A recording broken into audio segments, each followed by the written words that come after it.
एक बार फिर से परमेश्वर पिता ने हमें समय दिया है कि हम उसके अद्भुत वचनों पर फिर से ध्यान करें।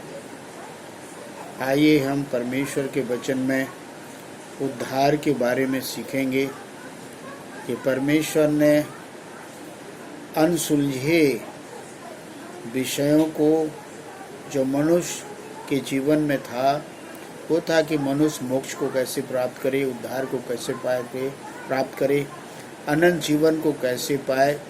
ये समस्या निरंतर मनुष्य के हृदय में जो है पनपती रही और लोग ने जब तब अनेक प्रकार के साधनाओं के द्वारा परमेश्वर को प्राप्त करने की कोशिश की, परंतु असंभव है, क्योंकि मनुष्य का प्राण परमेश्वर के प्रति कृतज्ञ होना चाहिए। आज हम देखेंगे कि पिछली बार मैंने परमेश्वर के वचन से परमेश्वर की योजना के बारे में आप सबों से बातचीत की। परमेश्वर की योजना है कि मनुष्य का उद्धार किस प्रकार से संभव हो सके, उसका उपाय उसने किया। यूहन्ना 3:16 में लिखा है, क्योंकि परमेश्वर ने जगत से ऐसा प्रेम किया कि उसने अपना इकलौता पुत्र दे दिया, ताकि जो कोई उस पर विश्वास करे नाश न हो परंतु अनंत जीवन पाए। परमेश्वर ने अपना कार्य किया, प्रभु यीशु मसीह ने उस कार्य को पूरा किया। जैसा इफिसी 1 अध्याय, कुलुसी 1 अध्याय उसका 1 से 13 पद में लिखा है कि अंधकार के बस से छुड़ाकर अपने प्रिय पुत्र के राज में प्रवेश कराया। हम परमेश्वर को धन्यवाद करते हैं कि परमेश्वर महान है, जो हमारी चिंता किया, उसने हम पर दया की और अपने पुत्र को इस संसार में भेजा। क्या आप जानते हैं कि पुत्र का स्वरूप क्या है? हम थोड़ा देखना चाहेंगे। यूहन्ना रचित सुसमाचार 1 अध्याय 1 से 3 में लिखा है, आदि में वचन था, वचन परमेश्वर के साथ था और वचन परमेश्वर है। यही वचन देहधारी हुआ। 14 पद में, 1 अध्याय के 14 पद में यूहन्ना बता रहा है, ये वचन देहधारी हुआ, अनुग्रह सच्चाई से परिपूर्ण होकर संसार में प्रवेश किया। परमेश्वर का धन्यवाद करते हैं। उसी प्रकार से परमेश्वर के वचन में कुलुसी की पत्री 1 अध्याय उसके 15 से 18 तक बोला है कि सब कुछ उसी के द्वारा उत्पन्न हुआ और सब चीज़ों का प्रधान वही है। थोड़ा सा वचन को पढ़ के देखेंगे, बड़ा अच्छा लगेगा कि हम वचन से बातें को पढ़कर आप सबों के साथ संगति करें। कुलुसी 1 अध्याय 15 से आगे देखेंगे, लिखा है, वह तो अदृश्य परमेश्वर का प्रतिरूप और सारी सृष्टि में पहलौठा है, क्योंकि उसी में सारी वस्तुएं सृष्टि गई, स्वर्ग की हो अथवा पृथ्वी की, देखी या अनदेखी, क्या सिंहासन, क्या प्रभुताएं, क्या प्रधानताएं, क्या अधिकार, सभी वस्तुओं को उसी के द्वारा और उसी के लिए सिरजा गया। परमेश्वर को धन्यवाद करते हैं कि परमेश्वर कितना महान परमेश्वर है कि सारे ब्रह्मांड उसी यीशु के लिए सिरजा गया, उसी के लिए सिरजा गया, उसी के द्वारा सिरजा गया। वही संसार का प्रधान है, वही मालिक है, स्वामी है, जिसको हमें समझने की आवश्यकता है। आगे में यहाँ लिखा है, वही सब वस्तुओं में प्रथम है, सब वस्तुएं उसी में स्थिर रहती हैं। वही देह अर्थात कलीसिया का सिर आदि है और मरे हुओं में से जी उठने में पहलौठा है कि सब बातों में वही प्रधान ठहरे। परंतु इंसान समझ नहीं पा रहा है, उसको प्रधानता नहीं दे पा रहे हैं लोग। कारण क्या है कि लोग अपनी इच्छा से वचन को समझना चाहते हैं। मैं आपको बताना चाहता हूँ, ये मनुष्य की मंशा नहीं है कि परमेश्वर को समझ सके या परमेश्वर की गूढ़ बातों को समझ सके। मनुष्य का सोचना और परमेश्वर का सोचने में जमीन आसमान का अंतर है। तो प्रिय भाई बहनों, मैं बताना चाहता हूँ कि प्रभु यीशु मसीह हमें हमारे पापों से, हमारे अंधकार के जीवन से छुटकारा देना चाहता है। चलिए आगे हम देखेंगे परमेश्वर के वचन में बहुत सी बातें सीखेंगे।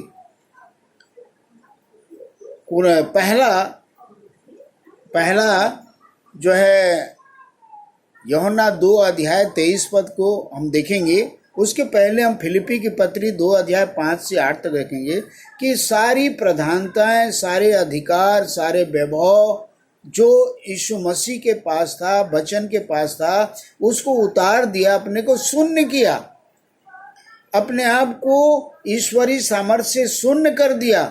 अब वो मनुष्य रूप धारण करके संसार में आया। कितनी अद्भुत बात है। अद्भुत लगता है, अचंभित लगता है कि एक स्वर्ग और पृथ्वी का बनाने वाला परमेश्वर एक मनुष्य रूप धारण करके आया। इब्रानी की पत्री देखिए, 1:1 से 3 तक पढ़ रहा हूँ। पूर्व युग में परमेश्वर ने बाप दादों से थोड़ा थोड़ा करके अब भांति भांति से भविष्यवक्ताओं के द्वारा बातें कर इन अंतिम दिनों में हमसे पुत्र के द्वारा बातें की, जिसे उसने सारी वस्तुओं का वारिस ठहराया। इब्रानी का लेखक भी इस बात को कहता है कि सारी वस्तुओं का वही वारिस है, सब कुछ उसी के द्वारा बनाया गया।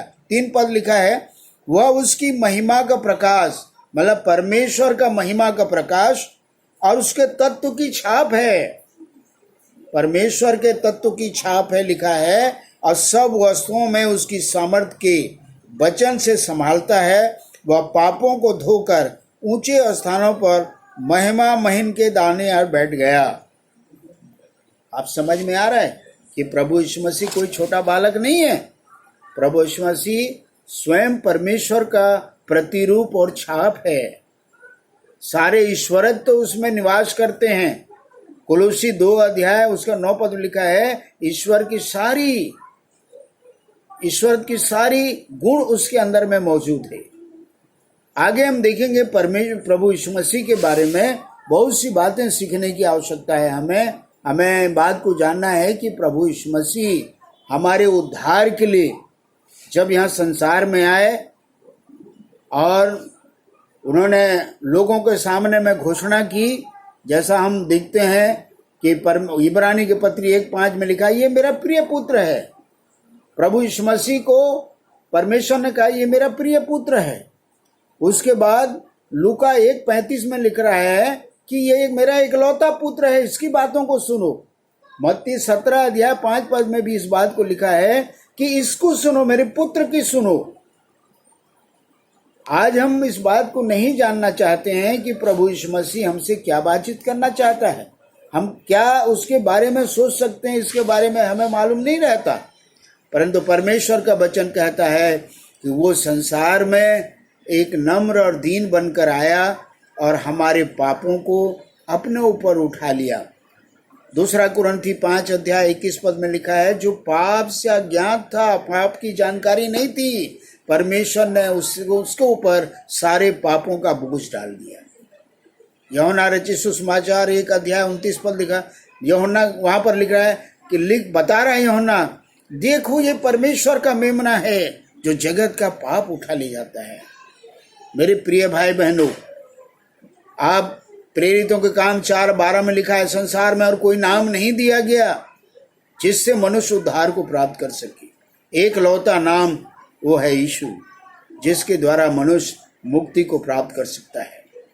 तो आज हम देखेंगे इन बातों को कि परमेश्वर जो है कैसे कैसे प्रभु यीशु मसीह को इस संसार में भेज करके और किस तरह से उसने एक कुंवारी से गर्भ धारण कराकर व्यवस्था के कार्यों को पूरा किया।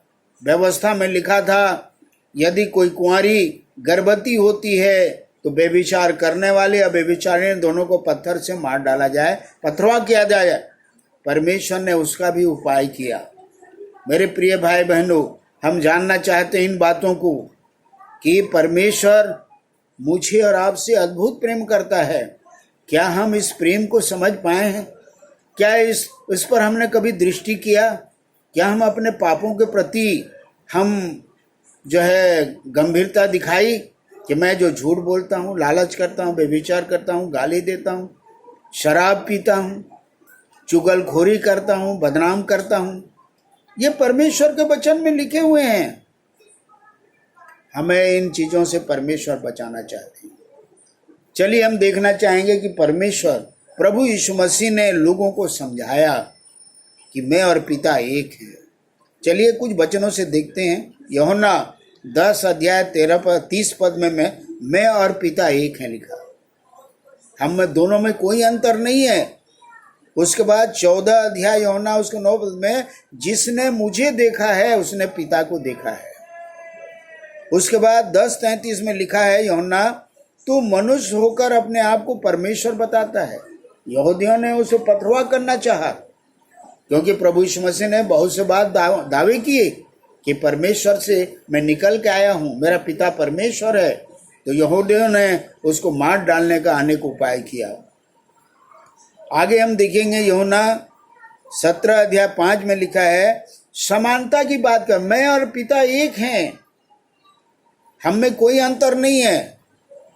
तीतुस की पत्री 2 अध्याय 13 पद में लिखा है परमेश्वर पिता और हमारे उद्धारकर्ता यीशु मसीह की महिमा के प्रकट होने की बाट जोती रहो। दोनों समान हैं। वो परमेश्वर की महिमा है, तत्व की छाप है। परमेश्वर आज प्रभु यीशु मसीह के द्वारा बातचीत करता है। बहुत से लोग बोलते हैं मैंने सपना देखा, बहुत लोग बोलते हैं हम दर्शन देखे। ये तब की बात थी जब बाइबिल लिखी नहीं गई थी, परंतु आज बाइबिल इसलिए लिखी गई है कि आप इस वचन को पढ़कर आप क्या कर सको, विश्वास कर सको। तो मेरे प्रिय भाई बहनों, हमें एक बात को जानना है। कुलुसी 2 अध्याय को जब हम देखेंगे, ईश्वर की सारी परिपूर्णता उसमें है, वास करती है। 6 अध्याय 29 और 8 अध्याय 29 और 42 पद में लिखा है जगत में परमेश्वर पिता ने मुझे भेजा है। प्रभु यीशु मसीह ने दावा किया लोगों के सामने कि परमेश्वर ने मुझे भेजा है। और परमेश्वर ने पिता ने पुत्र को अधिकार के निर्देश दिए। परमेश्वर ने अधिकार के निर्देश दिए। थोड़ा हम देखना चाहेंगे यूहन्ना रचित सुसमाचार उसका 10 अध्याय और उसका 18 पद। यूहन्ना 10 अध्याय उसका 18 पद कैसा लिखा है देखिए।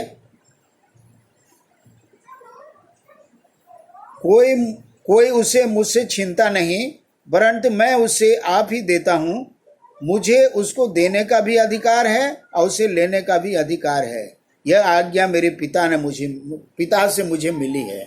मतलब प्रभु इस मसीह ने कहा मुझे ये प्राण देने का अधिकार भी है और प्राण लेने का भी अधिकार है। तो हम परमेश्वर को उसके लिए बहुत सा धन्यवाद करते हैं उसके इन वचनों के लिए कि प्रभु यीशु मसीह जो है हमारे लिए इतना अद्भुत कार्य किया और जिसके लिए हम परमेश्वर को, जो मैंने सुना है, प्रभु यीशु मसीह ने लोगों से दावा किया कि जो कुछ मैं तुम्हें सुनाता हूँ, जो मैंने पिता से सुना है वही चीज़ें तुम्हें सुनाता हूँ। देखिए कैसे लिखा है कि जो चीज़ मुझे दिया गया है मैं वही तुम्हें सुनाता हूँ। 8 अध्याय उसका 28 पद देखिए। यूहन्ना 8 का 28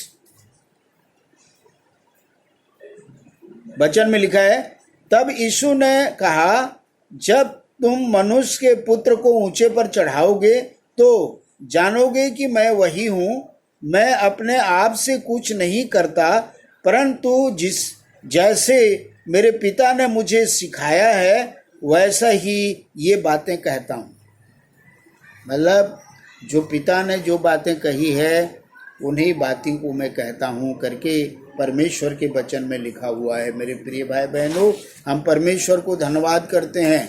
आगे में वचन में इन बातों को लिखा है जिसको हमें समझने की आवश्यकता है। पिता ने उद्धार का कार्य को पूरा करने के लिए भेजा। परमेश्वर ने अपने उद्धार के कार्य को पूरा करने के लिए भेजा। यूहन्ना 5 का 36 देखिए। यूहन्ना 5 का 36 यहाँ लिखा है परंतु मेरे पास जो गवाही है यह यूहन्ना की गवाही से बड़ी है, क्योंकि जो काम पिता ने मुझे पूरा करने को सौंपा है, अर्थात यही काम जो मैं करता हूँ, मेरे गवाह हैं कि मैं पिता ने मुझे भेजा है। मतलब वो प्रमाण बता रहा है ये जो काम कर रहा हूँ, ये काम परमेश्वर ने मुझे करने के लिए भेजा है। और इस बात को हमें जानने की आवश्यकता है कि परमेश्वर की ओर से प्रभु यीशु मसीह के लिए एक कलीसिया निर्माण करने का वादा जो किया था। 22 अध्याय लूका रचित सुसमाचार 22 अध्याय को हम पढ़ के देखते हैं कि कैसे उसमें लिखा है। लोग आज भी कलीसिया को समझ नहीं पा रहे हैं, इसलिए नहीं समझ पा रहे हैं कि वचन को पढ़ते नहीं हैं। यदि वचन को पढ़ते तो ये बातें समझ में आती। 22 अध्याय 29 पद में लिखा है, देखिए, और जैसे मेरे पिता ने मेरे लिए एक राज्य ठहराया है, वैसे ही मैं भी तुम्हारे लिए ठहराता हूँ। मतलब एक राज मतलब होता है कलीसिया। कितने कलीसिया ठहराया है? एक। कितना कलीसिया बनाया? एक। इफिसी 4 अध्याय 4 और 5 में लिखा है, एक ही बपतिस्मा, एक ही कलीसिया, एक ही विश्वास, एक ही प्रभु है। हजारों नहीं है जो लोग जिस तरह कर रहे हैं, एक ही है। एक देह है मसीह का, जिसमें जब कोई व्यक्ति बपतिस्मा लेता है तो उस देह में जोड़ा जाता है। चलिए हम आगे देखेंगे, विषय से अलग है ये, बाद में इसके बारे में सोचेंगे। वर्तमान में कलीसिया युग जो है यीशु के नेतृत्व में क्या है? अधीन है। यदि पहला कुरिन्थी 11 अध्याय उसका 3 पद को देखेंगे तो इस बात को लिखा है कि कलीसिया जो है मसीह के अधीन है। पहला कुरिन्थी 11 अध्याय उसका 3 पद। मैं चाहता हूं कि तुम यह जान लो कि हर एक पुरुष का सिर मसीह है और स्त्री का सिर पुरुष है और मसीह का सिर परमेश्वर है। देख लीजिए, मैं चाहता हूं कि तुम्हें जान लो कि हर एक पुरुष का सिर मसीह है, स्त्री का सिर पुरुष है और मसीह का सिर परमेश्वर है। ये क्रमवार बांधा गया है। लोगों को समझ में अभी भी नहीं आ पा रहा है कि प्रभु यीशु मसीह ने जो आज्ञा दिया है, जो बातों को सिखाया है, वो हमारे लिए अद्भुत है। आगे हम देखेंगे कि परमेश्वर के वचन में कि यीशु एक मार्ग बनकर हमारे सामने आया। परमेश्वर ने यीशु को एक मार्ग बनाकर हमारे सामने में प्रकट किया। यूहन्ना रचित सुसमाचार उसका 10 अध्याय 14 अध्याय 14 अध्याय 6 पद में लिखा है कि प्रभु यीशु मसीह, यूहन्ना 14 अध्याय उसका 6 पद में लिखा है, प्रभु यीशु मसीह का मार्ग सत्य जीवन मैं हूँ, बिना मेरे द्वारा कोई पिता के पास पहुंच नहीं सकता। यीशु ने उनसे कहा, मार्ग और सत्य और जीवन मैं हूँ, बिना मेरे द्वारा कोई पिता के पास पहुंच नहीं सकता। कैसे लोग कह लेते हैं कि हम इसको मानते हैं, उसको मानते हैं, हमारा उद्धार हो जाएगा। नहीं मेरे प्रिय भाई बहनों, संसार के एक उत्तम नाम दिया गया है, वो है मसीह है। कोई दूसरा नाम नहीं है जिसके द्वारा हम उद्धार को प्राप्त कर सकें। आगे हम देखेंगे वचन के द्वारा कि परमेश्वर तक पहुंचने में जो हमारे लिए साधन दिया गया, मार्ग सत्य जीवन, उसके लिए हम परमेश्वर को धन्यवाद करते हैं। आगे हम देखेंगे कि यीशु ने पिता को मेरे पिता है मेरे परमेश्वर करके संबोधित किया, जिसको हम यूहन्ना 20 अध्याय उसका 17 पद में हम देखते हैं। 20 अध्याय का 17 पद में लिखा है, यीशु ने उससे कहा, मुझे मत छू, क्योंकि मैं अब तक पिता के पास नहीं गया, परंतु मेरे भाइयों के पास जाकर उनसे कह दे कि मैं अपने पिता, तुम्हारे पिता और परमेश्वर और तुम्हारे परमेश्वर के पास जाता हूँ। पूर्णतः से प्रभु यीशु मसीह परमेश्वर का भेजा हुआ पुत्र था, जिसको उद्धार का जिम्मेदारी सौंपा गया। और हम देखेंगे इन बातों को, उद्धार के बारे में हम देखेंगे कि प्रभु यीशु मसीह ने इस उद्धार के कार्य को कैसे पूरा किया। हम आगे को देखेंगे। आप सबों को इन वचनों को समझने में जो सहायता आपको वचन करेगा, हम परमेश्वर को धन्यवाद करेंगे। क्या आपने इन वचनों के द्वारा, क्या आपने परमेश्वर के वचन के द्वारा कभी ठोकर खाए हैं? क्या परमेश्वर का वचन नव जीवन के लिए आपको ठोकर दिया है? यदि नहीं मेरे प्रिय भाई बहनों, परमेश्वर से प्रार्थना करो। गलाती आप प्रेरितों के काम 5 अध्याय 31, 17 अध्याय उसका 30 और 31 बोले हैं, परमेश्वर हरेक को मन फिराव का अवसर देता है। यदि आप मन फिराएंगे, अपने प्रभु यीशु मसीह को विश्वास करेंगे, उसकी आज्ञा का पालन करेंगे, अनंत जीवन का बारिश होंगे। हमें पापों से छुटकारा मिलेगा और हम इन पापों से छूटकर स्वर्ग राज के मिराज का भागी हो सकते हैं। आप सबों को परमेश्वर आशीर्वाद करे, अगुवाई दे कि इन वचनों को समझ सकें। सबों को एक बार प्रभु यीशु मसीह में नमस्कार।